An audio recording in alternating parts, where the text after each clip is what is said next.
How's it going?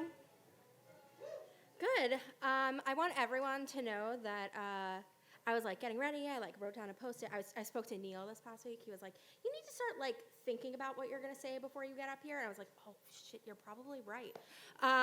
So I like wrote down a bunch of stuff, and then I ran to my Uber. I was running late, and then it like flew off. So we're just gonna go for it, you know. I am a novice at New Year's resolutions. Most of my life, I've been extremely depressed, and I wasn't ready to make any sort of commitments where I definitely needed to be alive the following year. So the past few years, I've been doing my own. I've like been delving into it, you know. And so last year, I decided like I must stop calling myself stupid. And like, I know that it doesn't, it doesn't seem like a big deal until someone else is affected. So like, I recently got a new job. I am boss of 3 people. And they can't listen to me call myself stupid all the time. You know what I mean? Like that, it doesn't work like that.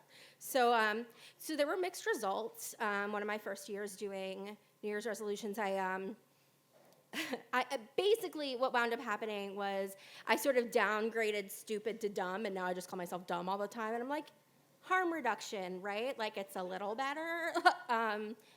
So I'm learning. And so I was trying to pick out one this year that would be like both something important and something manageable. And it's so hard because like there are so many things that I do or that I don't do or that I should do. And it's hard because, you know, there are all these things that I want to let go of and I just can't. I can't do all of them. I have to pick one.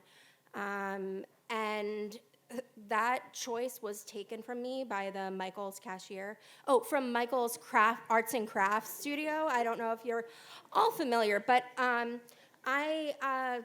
it's like where the best parts of my childhood were like roaming the arts and crafts store with my parents and my best friend and picking something out and making something. And so now I'm 32 and I go to the Michels Arts and Crafts store more frequently than I'm willing to admit here. And I'm just the type of person who like, I need to touch every single thing. And I give myself a lot of time. I give myself like a solid 3 hours at Michels because I can't do it in less than that. I just can't. And so I was there a few weeks ago, and I'm thinking like, oh, there's this letting go story slam. Oh, what am I gonna do for my New Year's resolution? Blah blah blah. And then like 2 hours and 59 minutes pass. And the place closes at 8, and I got there at 5. And you know how eventually, like, on the megaphones, they're like, hey, lady, get to the front of the store. Like, so I was there, and I was, like, kind of, like, frazzled. I just kept apologizing. I was like, oh, my God, I'm so sorry. I know you want to go home. I want to go home. Like, you know, and, like, you know, I drop things. I'm like, oh, my God, I'm so sorry, blah, blah, blah, blah, blah, blah. And this woman is like, she is having none of it. She is like, she did not say a word to me until the transaction had completed. And she said to me, hey, do you know how many times you just apologized to me? And I was like, oh, fuck. And I was like, no, how many? And she said, I don't know either because I stopped counting at 27. I was like, oh, okay, so that's the thing, right? Like, I need to stop. I need to work on no longer over apologizing. I've literally already done it to someone tonight. I don't remember who, but that, okay, so that's the thing. And this, it was really interesting because that reminded me of a story from several years ago. I don't know if anyone is familiar. I'm a social worker, so I feel like social workers, especially if you've done case management, you like know every corner of Philadelphia. There used to be this guy on 5th and Spring Garden, and he was in like the partition in the middle of the street, and like for years and years and years, you could go, and he was like always there, and he's dancing. And he's like, there's no music playing, there's nothing. He's just like so joyous. And like, it was one of those things. I used to work by there, and it was like such a great thing for me to see him every day. And I don't know, I just really liked him. I became attached to him. And he would often sit outside of the nearby deli and panhandle. And I would go there like constantly for coffee and stuff. And I'd always give him change when I could. And, like, I talked to him a few times. I asked him if he needed help with the shelter system or like whatever was going on with him.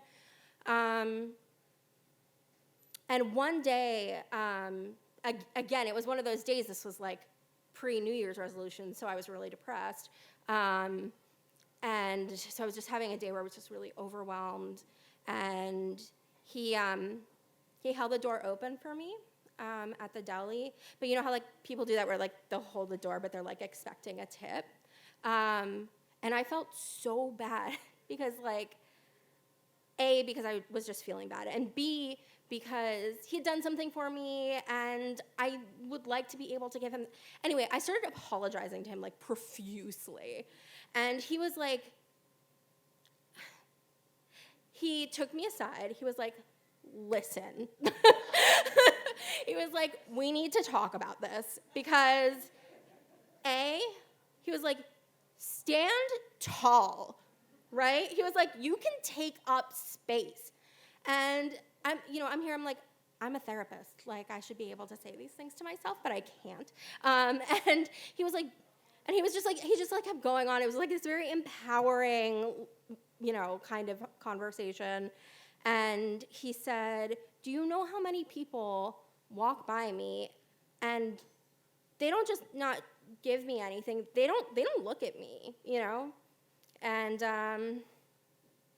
yeah, I guess that's, it was just one of those stories where it was like, it was really clear that we were in one of those moments that gets created by my bad habits. So like, I'm sorry, I sort of lost track of thought. Basically, where I'm getting at is I'm the type of person that can out-apologize anyone. And I just end up in these situations where basically I become the person who needs to receive the therapy. I'm saying this weird. Okay, thanks.